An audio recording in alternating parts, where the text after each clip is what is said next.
Salut tout le monde! Bienvenue sur le podcast Réseau PhD créé par les doctorants de l'Université de Lorraine.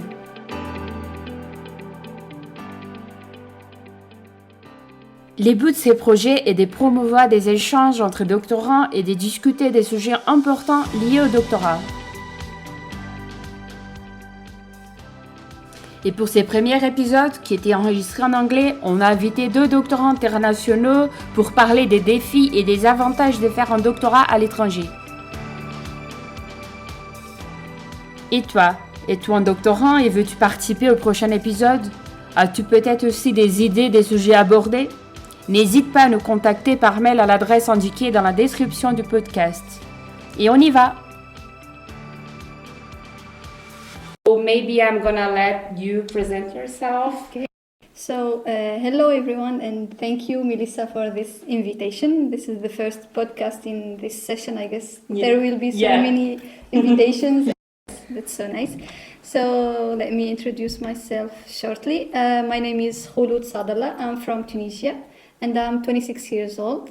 So, shortly about my studies and so on. I started my studies in Tunisia. I did 2 years of preparatory schools for engineering. I did physics, chemistry, and then I got scholarship to finish my engineering studies in Austria. So I had my degree in petroleum engineering back to 2019, and now I'm a second year PhD student here in the University of Lorraine, and more specifically in the laboratory of georesources. So I don't know if I have now to speak about the thesis or... Yeah, you can talk later. A little bit about your thesis, like ma thèse en caractérisation. Yes, I actually did that course, so I think I can do it. Yeah, so you're ready. Yeah, I am. So my thesis is about thermodynamics, behavior of nitrogen and sulfur systems at high pressure and temperature. I know the title seems a bit long, but to simplify it, if you have like an idea about the pollutions and CO2 and so on, we have an excess of CO2 emissions into the atmosphere. And so one of the solutions to reduce it is to inject it in the underground geological sources. So my thesis is, to simplify it shortly, how would the CO2 interact with other impurities which are co-injected with the CO2. Mm-hmm. So I'm working on the SO2 and NO, these two gases, how would they react with the CO2? This is shortly how what I'm working. It seems very complicated for me as a historian, but very interesting. Yeah. So thank you for coming. So now I'm gonna let Vishal present himself. Okay, thank you, Melissa. Thank you for giving me this opportunity. I mean, it's very nice to, as a guideline for other PhD students who are international, maybe local, to organize their future or maybe to organize how to approach for the PhD program. So just to introduce myself, my name is Vishal Kumar Borwal. I'm from India.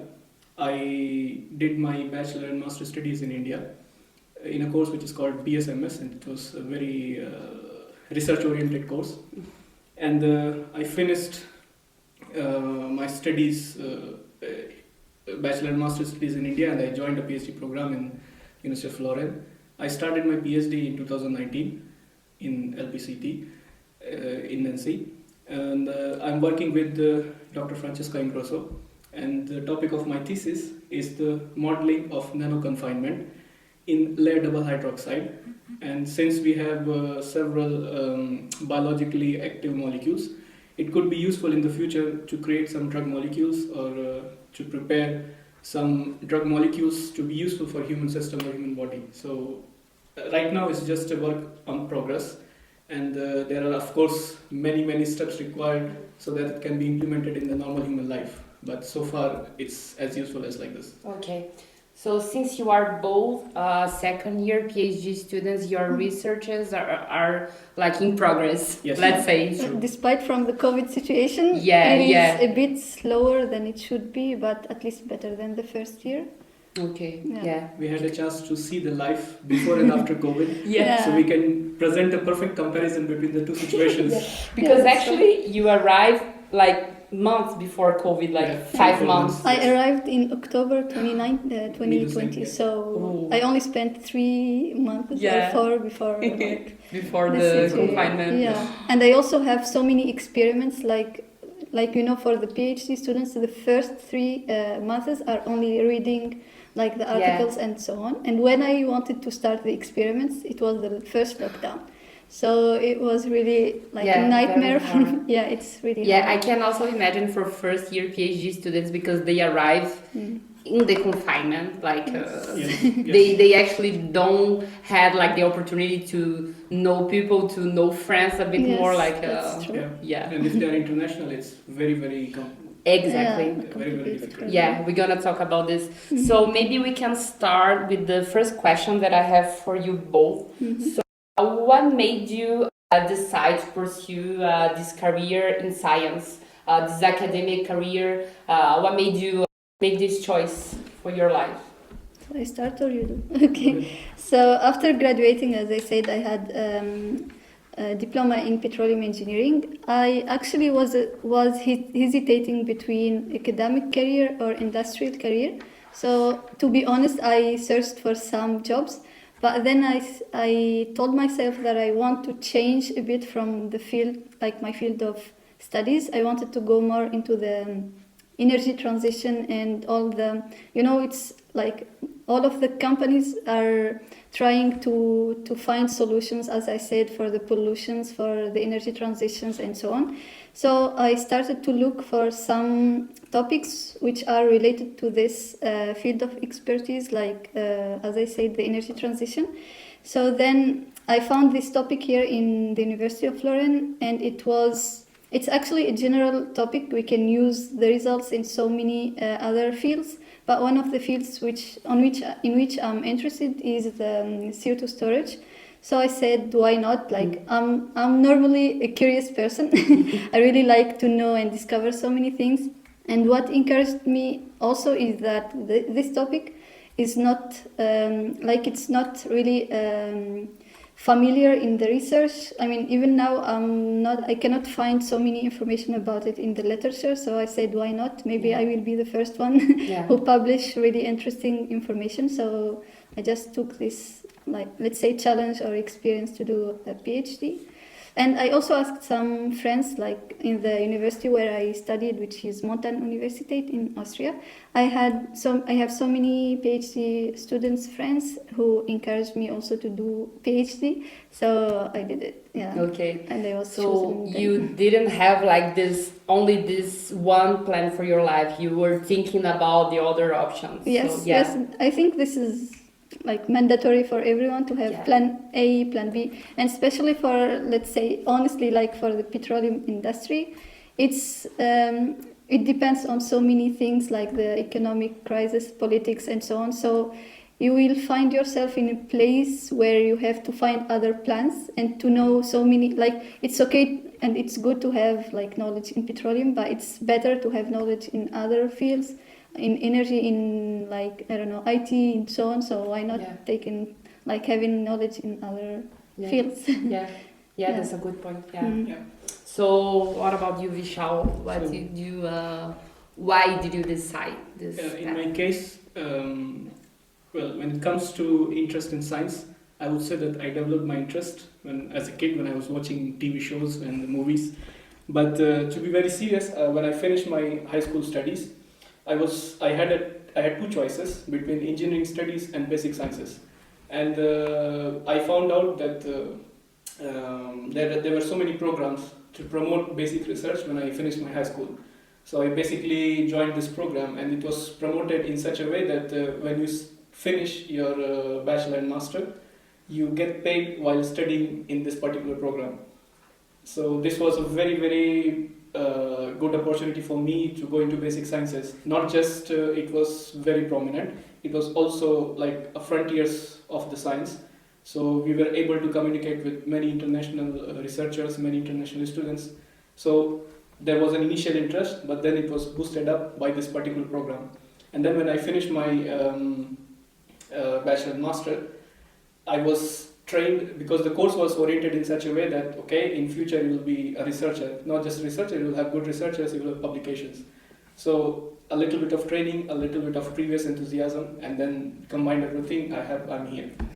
What made you decide to come to Lorraine, to the University of Lorraine?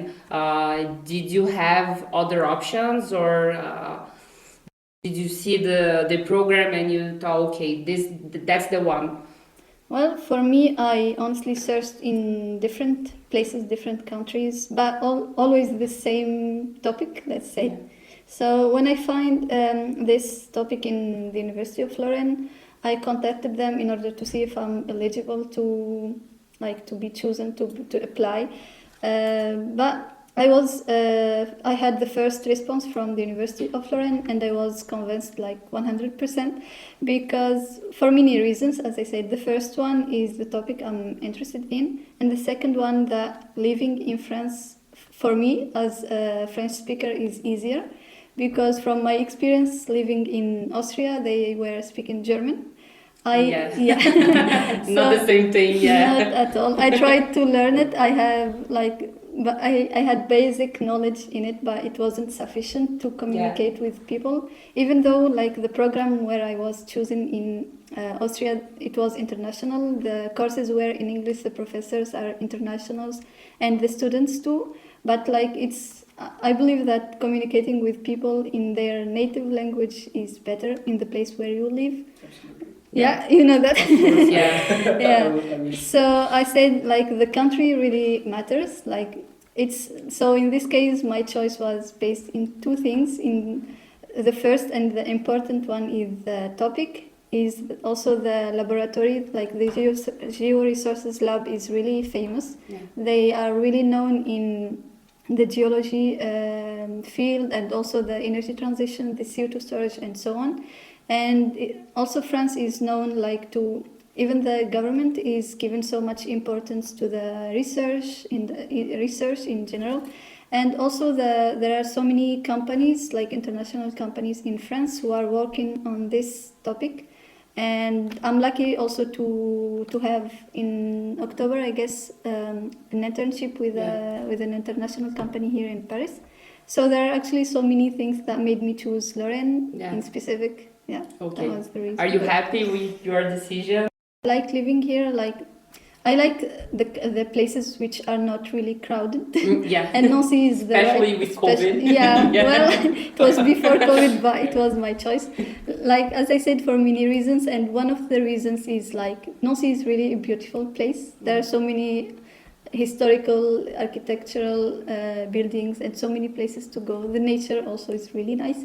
And it's a bit similar to the place where I used to live in Austria. Yeah. It has the mountains, the rivers, the nature. It's a bit yeah, you similar. have a bit of everything. Yes, that's true. So I think it's a good place for students to live in Nancy, and it's not expensive. Yeah, that's very important as a student. Yes, of course.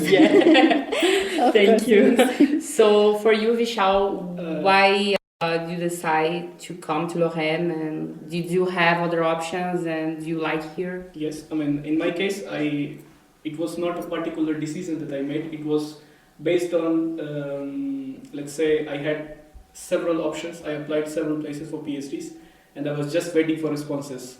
And from Lorraine, from my supervisor, this was the first response that I got, and I just took it. Yeah. And I didn't want to wait, let's say, for another year, for another university, because I chose a topic which was kind of a general topic, and something which is, if I found something which is very, very closely related to this particular research topic, I would just take this. So in my case, there was nothing that this is best or this is better or this is worse. I applied thinking that, okay, all of the places are good, and I looked at how much money I will get. That's very important. Of course. Yes. And I just waited for the response. So apart from Lorraine, I had University of Bath, Monash University in Australia. I also applied to several universities in Scotland, Ireland, and in Spain, in Italy, in Germany as well. Yeah. And once I got the response from Lorraine, I just skipped everything else. Yeah. So because I thought that, and in some sense, I think I did the good choice. I made a right choice, because 3 months later we had the COVID, and every other places I mean, you can compare the situation and compare the situation in France. I think I did a good job in choosing that. What about Nancy? Do you like here, living here? For me, I don't have enough experience living in Europe because it's my first time. So I cannot compare with any other cities in Europe. But in general, I like living here. And for instance, I get CAF to compensate the rent. I can go in the weekend or in the evening with my friends to have a drink. I can go to the park, play some sports.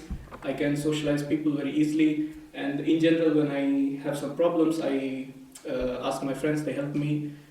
In general, when I do conversations with local people, it seems convincing. So I'm very comfortable here. I like. Okay, and do you think that you have like a community here of students? Do you have like a group of friends? Well, for me, the first friends or the first conversations I had were in the laboratory. I mean, even though there is COVID situation, but I had the chance to stay at the lab for 3 months, so it wasn't that bad. So I met other people, and I have also 2 colleagues who are with me in the same office. So we had really good relationship. And the other friends I had are from the residence where I live. I remember the first night where I spent in the residence.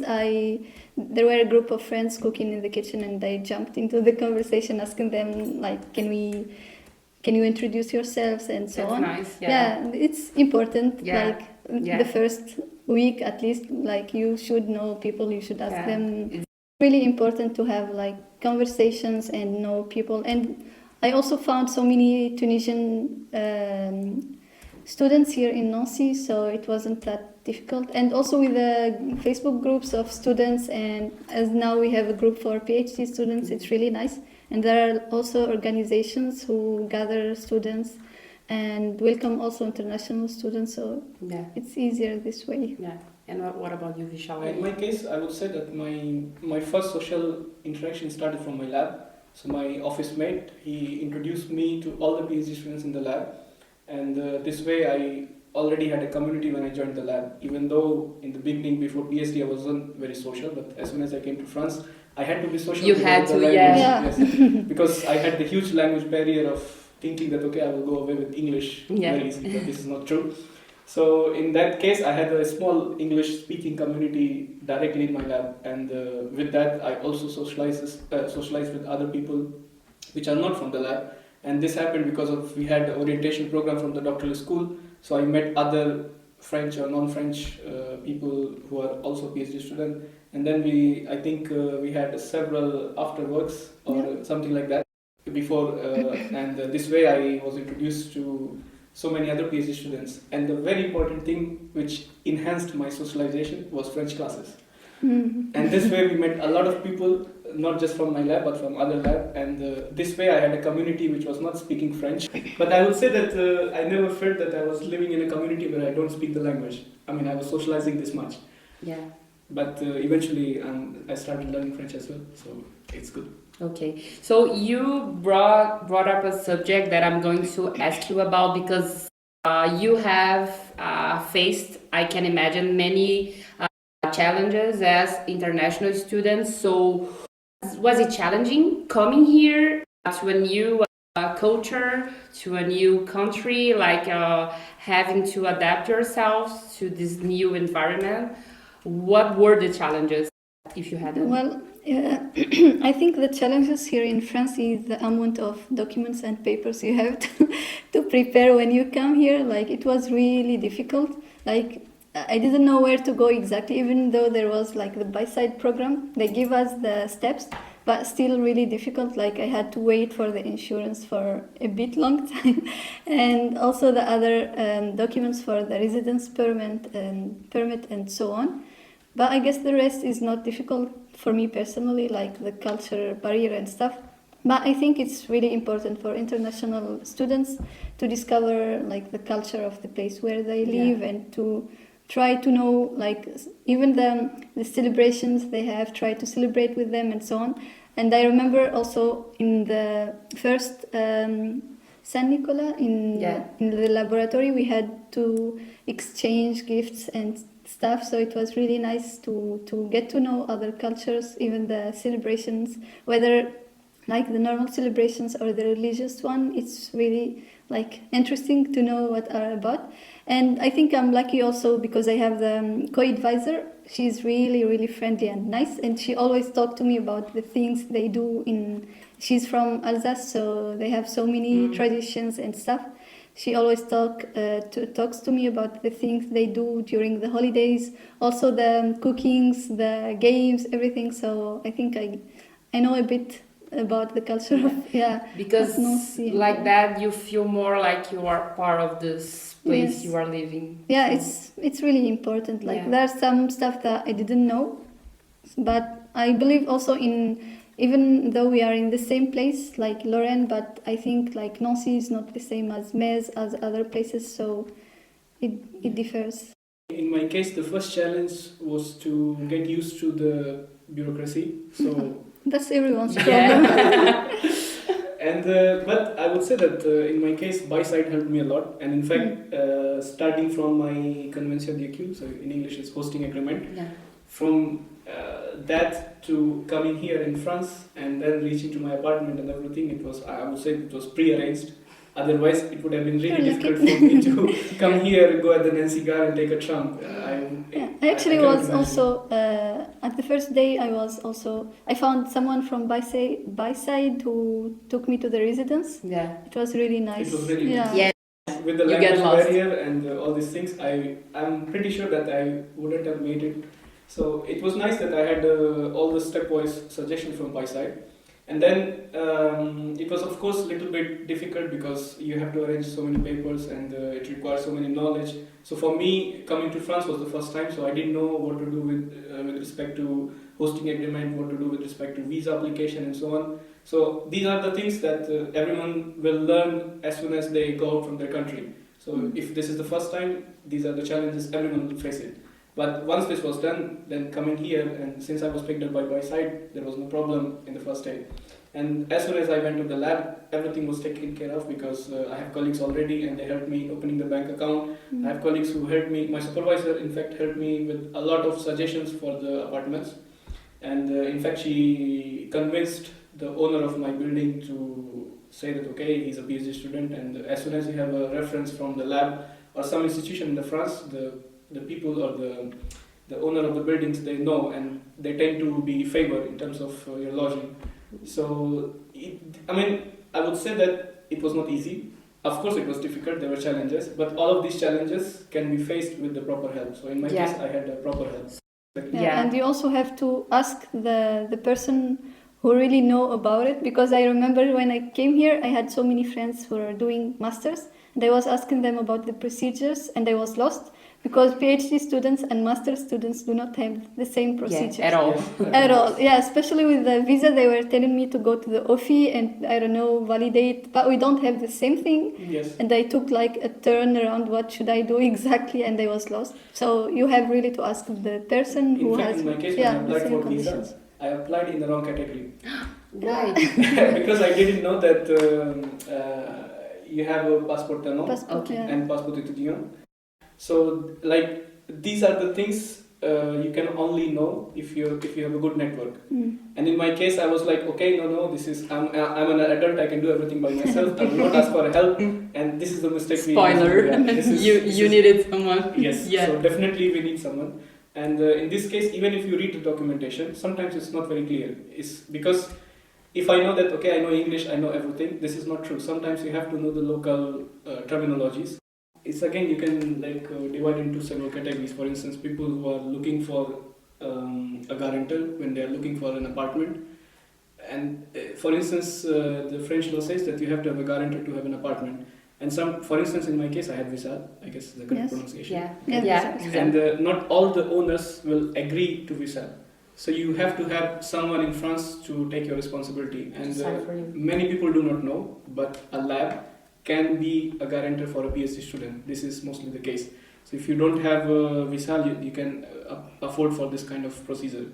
And then the second thing is you have to, for social security, the procedure of social security, because sometimes people don't know that you have to have your birth certificate, especially in India, this was not very common. So sometimes people, usually it is asked when you are going for visa application, and then you have to translate the French, your birth certificate in French, and then sometimes it happens that your birth certificate even in French are not accepted because this document is not verified by the ministry. So even if it is translated, sometimes you have to find a translator who is verified by the government. Yes. And your translation has to be the birth certificate has to be apostilled. Okay. And these are very small steps. Sometimes they are not very important, but sometimes when the officers who are handling your document are very peculiar, they tend to reject. I guess the good thing about Tunisia is most of our documents are already in French. Yeah, I was thinking about this. You didn't have this problem no, I don't at have all. It. But, I only had to translate the diploma from German to French, and that's it. It wasn't difficult, but nice. In many cases, for instance, your degree has to be translated and apostilled. Yes. Your birth certificate has to be translated and apostilled. So many times, for instance, I didn't face any problem. But I will suggest it to the next person, and the next person may face this problem because it's very specific to the employee who is looking at your document. Yeah.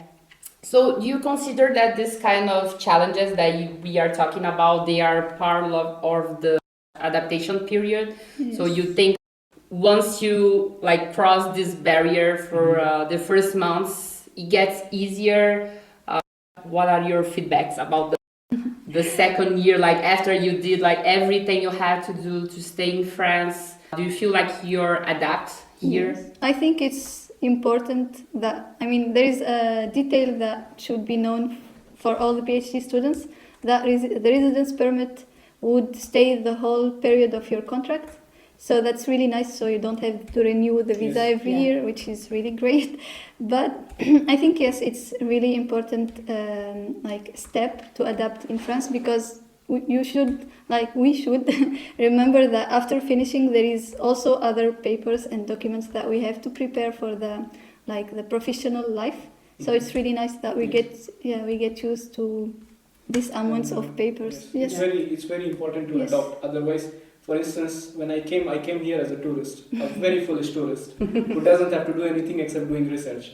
But you have to know at least a little bit of laws that you have to follow. For instance, when it comes to taxation, if you don't pay attention to the laws, you literally pay 800 euros for nothing. Yeah. And so it's very important to adopt to the. So one can prepare the documents, one can prepare all the identification, the birth certificate, because these are the documents which will be asked every time.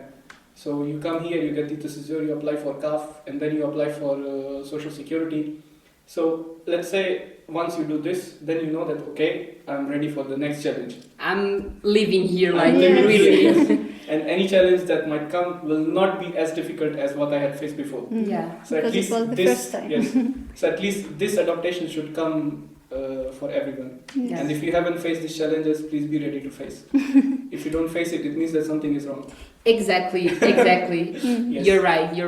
Yeah. I agree. It also helps us to be more organized, I guess, because you know the deadlines of everything, like la déclaration des impôts. Yes. So you have to know when you should do it, how you should do it. And also at that time, I had to ask so many people how to do it. But now, since I know, it would be nice to share the information. And actually, today is the last day I did for it, which applying. is nice. Online, just for the online. Yeah, for the online, you can go. It's my first time, so it was, I guess, 2 weeks ago or 1 week ago. But I did it before the deadline, which is important, so that you don't stress out. Yes, and I prepared everything, and I waited for a long queue to just see the woman who is inside the office and tell her, are all my papers good? Should I add something? No, you're okay. You can leave now.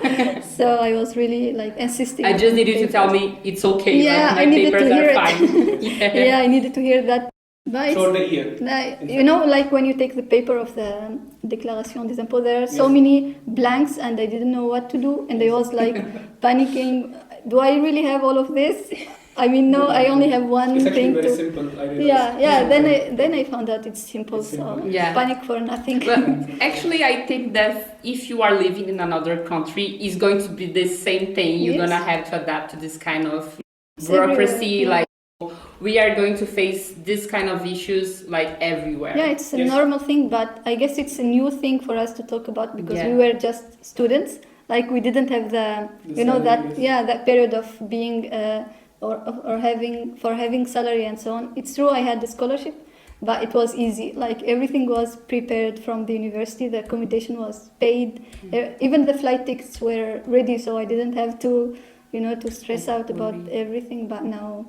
But it's nice. It's nice to feel grown up. Yeah, you feel way more mature once you cross this barrier of like I did all this. Yeah. Like I actually have always my dad who is like filling in the blanks, even like normal papers. He was just filling in. He has so many patience to do that. But now I have to deal with it by myself. So we are very grown up right now.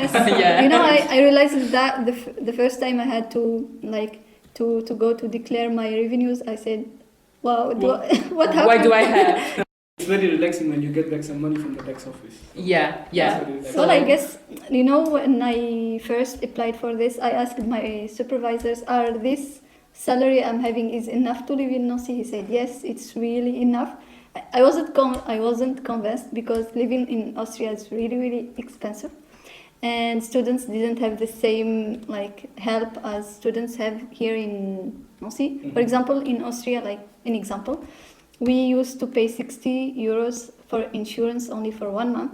So it's expensive. I think for responsibility civil, I paid 72 euros every year. And if you pay 60 euros just for health insurance every month, this is too much. So there are so many expenditures.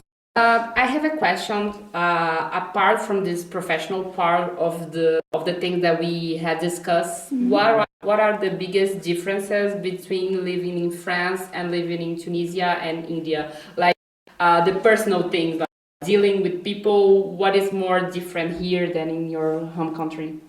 In my case, it was just first of all the language. I mean, when you're living in India and you speak in English, you're like you belong to a very high society. And if you speak French, you're like maybe out of the world. That's just my feeling. Yeah. But yes, I mean, language is when I started to learn English and when I became fluent in English, I was like, okay, this is my life. I'm the best of the best. But when I reached France, that particular ideology broke. And I realized, okay, English is not just the only language, it's something French also exists and you have to learn, okay. And the second thing is that when I was doing my master's, I was very afraid of bureaucracy. I would have a panic attack, or you can say a shock, when I have to fill some paperwork. And when I came to France, I'm like, okay, this is bureaucracy, it's nothing. I have to deal with this. I have to deal with this, so I will do this. And second thing is that I was not very streamlined in terms of filling paperwork or taking care of all those things. And when I came to move to France, I'm like, okay, these are the documents which I have to fill and I have to be ready for this. I was not very social before because I was mainly focusing on studies. Here I became very social. And I guess I was not very self-dependent because as a student you get a hostel, you get your own room and someone is taking care of that room. And someone is cooking for you. But in my case, I started cooking when I came to France. So I became more and more self-dependent when I moved to France. So for me, I mean, it's not the same for every Indian student, but it was something which changed when I moved to France. Okay. So I became more and more self-dependent in some sense. And dealing with people in India and in France, is it different? Had to adapt? Yes, more or less, because let's say if you go to an office in India, I mean, you are not sure that your particular procedure will be finished in 1 day or you are done in 1 day. But in France, if you at least approach, you are done in 1 day, if you are lucky. And so was it better? Yes. I would say yes. Yeah. And in fact, you don't have a social security in India. You have to buy several insurance policies. And when you come to France, you're like, okay, you have a health insurance, which is very, very good. Mm-hmm. Dealing with people, I would say that you don't have to be very afraid in France. I mean, people are really, really generous. In India, it depends on your situation and it depends on the mood of the person in front of you. And but it's not that bad. You can still survive. And since I was not very social, I cannot say many things about this. I was just limited to my lab in India or to my classmates in India. So I didn't have much social experience. And here, as soon as I learn French, I will have to have the same interaction with the local people here. So I will have better comparison in that sense. So we're gonna talk about this in a year. Okay. Maybe. The second edition of the podcast. Yes. Why not? So what about you? Well, that's why I said to Vishal to talk first, because I'm searching for ideas, but because Tunisia has been colonized by France, we have so many things in common. That's the point. Like so many peoples, or let's say all of people in Tunisia speak French. Also, we have some words which are daily, but they are only in French language. So I didn't have that problem. And also the daily activities and the daily routine of life is a bit similar. There is not too much difference between them. But of course there are some cultural things. But the good thing about Nancy is really international. Even if you're looking for an Arabic or Tunisian or whatsoever thing, from food, from clothes, from everything, you can find them in Nancy, which is really nice. Wow. Yeah. Yeah, I found even Indian shops. Yeah, Here, that's really it's important. very international. Yes. Even if it's considered as being a small city, but you have a bit of everything, every culture here. Yes, you can find everything here. Yeah, and you can find people from everywhere. In fact, I was surprised that I found a restaurant which cooks the same food which I've been eating as a kid.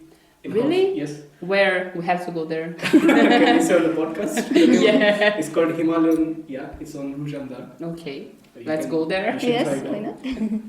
But for me, it was really surprising. The guy not only speaks Hindi, the restaurant is Tibetan, but the guy lives in Nepal for several years, but he's here cooking the same northeastern food, which is amazing. For me. Comfort food for you. It's very, very comfortable. Yeah. I was eating that food for almost every lunch when I was coming back from school.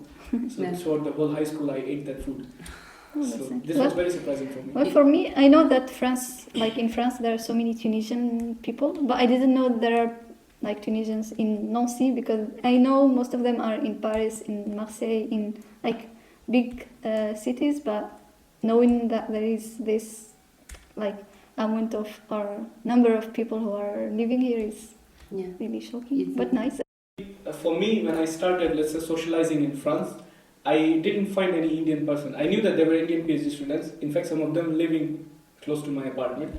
But my socialization started from people, let's say, Italian, Romanian, Croatian, Tunisian, all these people. So, in some sense, I would say that it will be best if you go out of your circle, maybe a language circle or a community circle or cultural circuit, and then socialize with other people. Because maybe you have got this chance right now, and maybe you will not get the chance in the future. So it's better to socialize. Exactly. For me, in most cases, I'm gonna get along with people that are not from my nationality. It's really also in the picnics that we had in the parks. Yes, there are so many nationalities, and we also tried to not sit in one circle. The Tunisians, we were spreading, one sit here, the other one sit there, so that we don't speak in Arabic, and we don't talk about the things we already know. Why don't we just get to know others, get to know different people? And I saw them also yesterday trying to learn Italian, so I think I will just jump into that conversation. It's really nice. It's a good chance for everyone to get to know people from different nationalities, as you say, to learn other languages. And I think I did this mistake when I was in Austria, because we were the same group of Tunisians. We were all having the same scholarship. So it's true that we had German friends, Austrian friends, and from also other nationalities. But knowing people from the same place so that you can practice their language, it's really important. Even if sometimes you feel like you need this comfort zone, sometimes you need it. Yeah, you need it. That's true. We actually have different celebrations. So, but we were gathering, which is nice, not in COVID part, but we were at least going outside and share the same things. And we also had friends from other nationalities who found it good to join us. I remember the last celebration we had different friends from different religions and different nationalities, and we had we shared like conversations and food, and it's really nice. Yeah. It's nice to know others' cultures and also try to present your culture to others. I mean, it's really nice. And yeah, another thing, there is here in Nancy, in Villers-les-Nancy, if you are interested to, there is an organization which welcome the students from international countries who come to Villers-les-Nancy. So they help them to find stuff, to buy stuff, or I don't know. The link in the It's called description. AREV, A-R-E-V. And yeah, when I came here, they just came to my room and told me, you are invited to an international cafe, and if you can, you can cook some Tunisian food. So I cooked Tunisian food with a friend of mine, and we also wore some traditional clothes. Yeah, it was really nice. Yeah, there are people from Japan, from China, from Morocco. Really? Yeah, it was really nice. For me, I was also surprised at how widespread French language is. Not just, let's say, of course there is something related to colonization, but apart from that, I mean, as an Indian, I had this perception that, okay, knowing English is everything. But it's something related to where I was studies, of course. But I never tried to go of, like, you have to have like a naive perception that, okay, is this the only language that I should know? Of course, in India there are several languages, but they are coming from the same Dialects, family, right? same dialect. So knowing English, for me, because it was very difficult as a kid, when I became fluent, I thought that, okay, it's like I'm ready, yes. To face the world. Yeah. But apparently, even though I knew a little bit of history, I knew a little bit of colonization, I didn't know that how widespread French can be. I mean, I still feel a little bit ashamed that when I came to France, I didn't learn French before coming here. This I should have done, and I would suggest everyone to do that also. It's never too late. You can. Yeah, it's never too late, of course. even if it's just the basics. Like, Yes. Yeah. And in future, if I move to, let's say, a German-speaking country, I will try to learn German beforehand, and same thing for other countries as well. I mean, this is something. It was really shocking when I let's say, when you say international, you think English, but apparently this is a wrong notion, and people shouldn't believe that. Yeah. If you just speak English, you will be in your bubble. There are so many things just close to you, but you're not exploring it. Yes. And this is something. And in fact, when I was doing my masters, I saw there were professors from all over the Europe. I mean, they did their PhDs or postdoc, and they came and joined my institution. But when I saw them and when I interacted with them, I didn't realize that they really picked up the language. I mean, they might have thought the same thing, that okay, English they know, so it will work for them and they will go back to the country. But of course, I mean, if I don't know French, I cannot know that, okay, this brewery is very good, or this food is very good, or the origin of this food. For instance, if you take quiche Lorraine, there is a specialty about quiche Lorraine, and you will not know until you really speak the language or understand the language. Something about Mirabelle is very nice, and you will. Vishal is a food lover. Of course, yes. I'm not sure that it's very well appreciated by even the French people, but to know that, you have to know how people are talking about the same dish. So it's very important. Yeah. It's very important. No, I think you can easily learn French if you know already English, because I mean, I believe like French is more difficult than English, even though I speak French since I was 7 years old, but English is way easier. That's a fact. There are people who can debate that you're learning a Latin language from Anglo-Saxon language, but when it comes to learning, everyone can do everything. So. You said many interesting things about the life of international students. You gave many advices for future PhD students, for the first year PhD students. Just to conclude the conversation, because I could stay here for 3 hours, but all of us. I know that you have stuff to do. So have you decided what you want to do after your thesis? Like, you want to stay in academia, or you gonna try finding a job outside of academia? For me, I have taken the decision. I want to be more to orient myself more into the industry, because, well, for 2 reasons. The first one is being like a petroleum engineer. I tried both, also like internships in office and also work in sites. So I found out that the sites are more interesting for me. This is like my first impression about them. And also, as I said, like my topic is really field of interest for so many international companies, and it's still a new topic like to deal with. So I'm really interested to find a job in the R&D, for example, in any industrial field. And yeah, this is what I'm thinking about for now. I don't know if I will change my mind, but I think no, for instance. So yeah, I'm finding myself more into the industrial like life.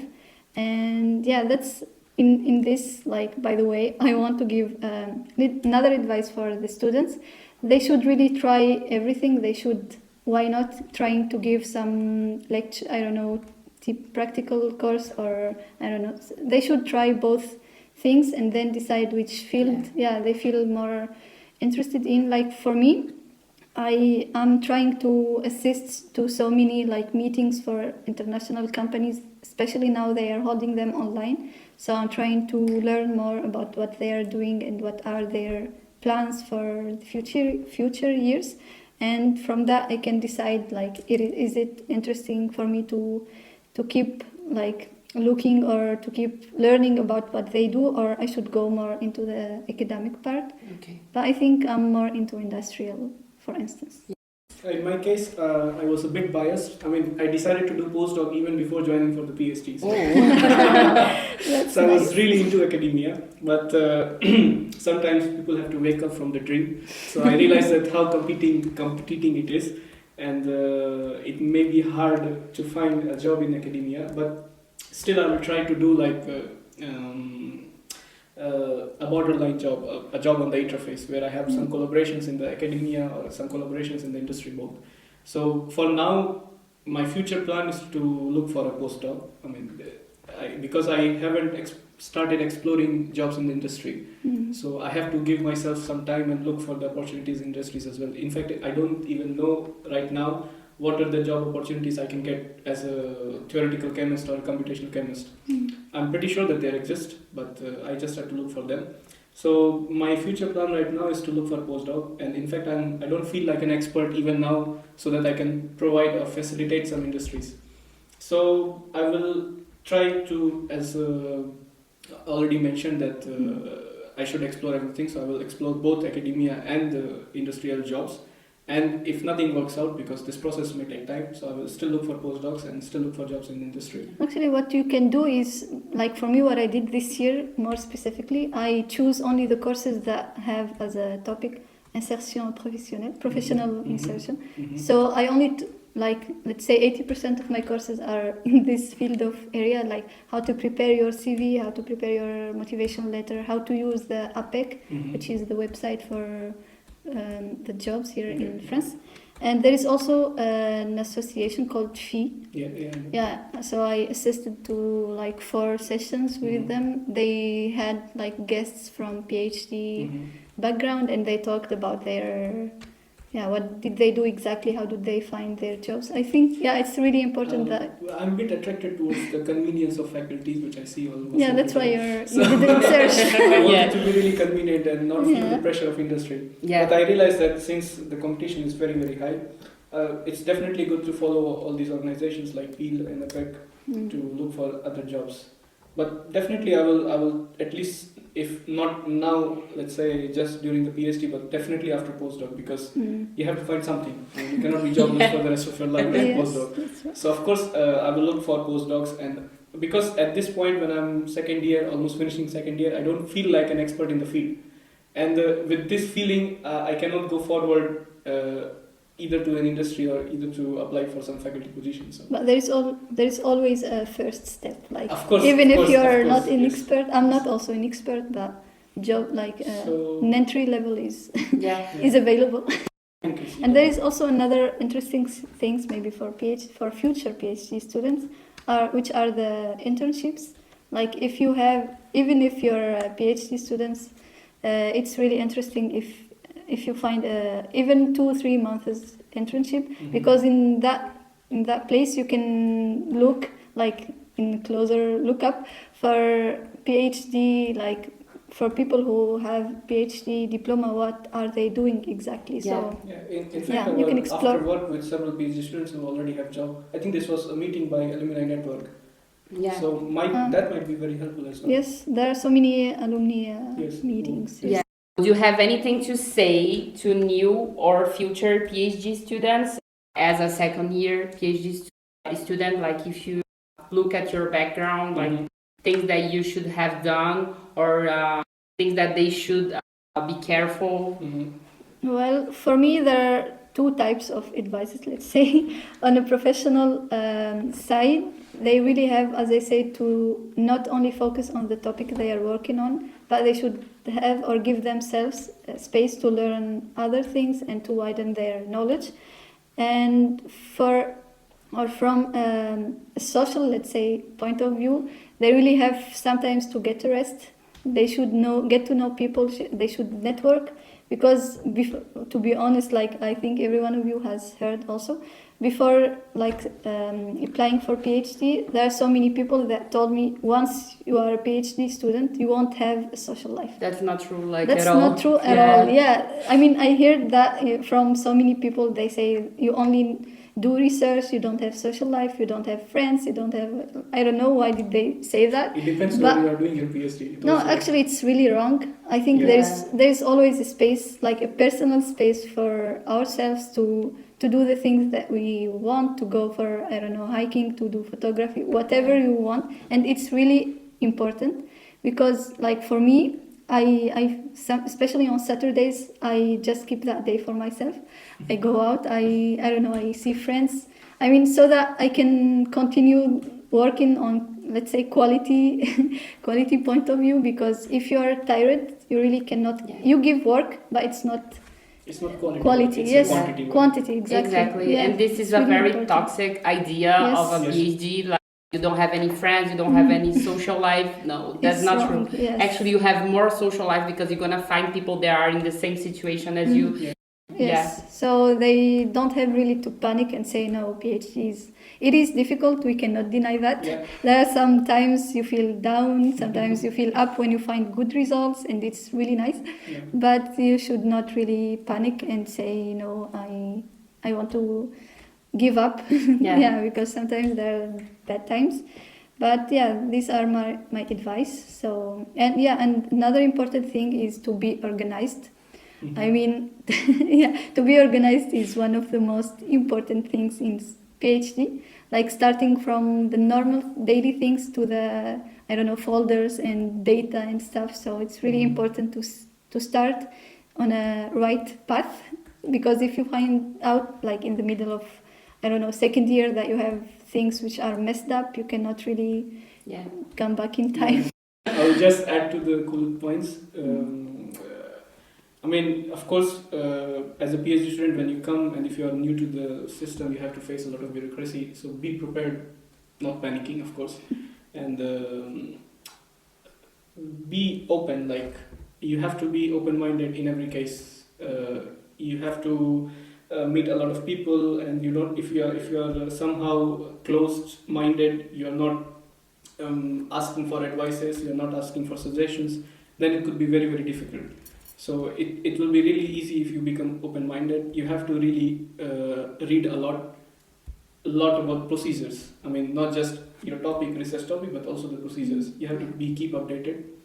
And if you are in a foreign country, if you don't know the language, you have to first make sure that you learn the language.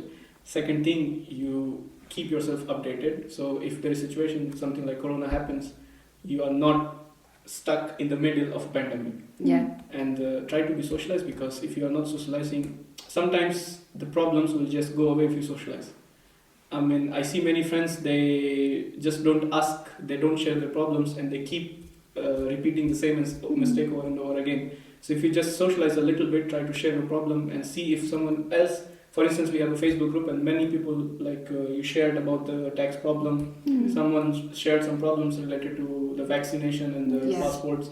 So these things can be just solved by a simple discussion. Yes. So be open-minded, try to discuss your problems, don't be shy, if you are introvert, of course people tend to be shy in talking to people, so this is the problem. And actually, there you talked about the questions about the daily things, but there is another thing. Don't feel ashamed to ask questions for the advisor and co-advisor, because sometimes you feel, no, I'm a PhD student, I should know everything, but that's wrong.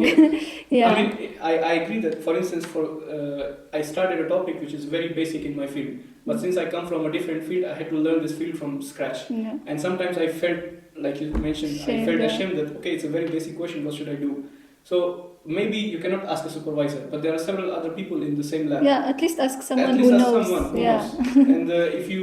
And people sometimes think, okay, I don't speak French, how should I communicate? I don't know up to that level, so what should I do? But you can just go and knock at the door. I mean, for several first-year PhD students joined in our lab, we literally went to everyone's knock door. We presented ourselves that, okay, we are second-year PhD students. If you have a problem, we are there to socialize. And if, for instance, right now I have some PhD students who are helping me in learning French. If I'm just alone in the lab, I'm not doing anything. So sometimes small questions can help you a lot. Yes. Yeah. And because I was socializing, I know more than 20 restaurants and bars. Important things to live in. Yes.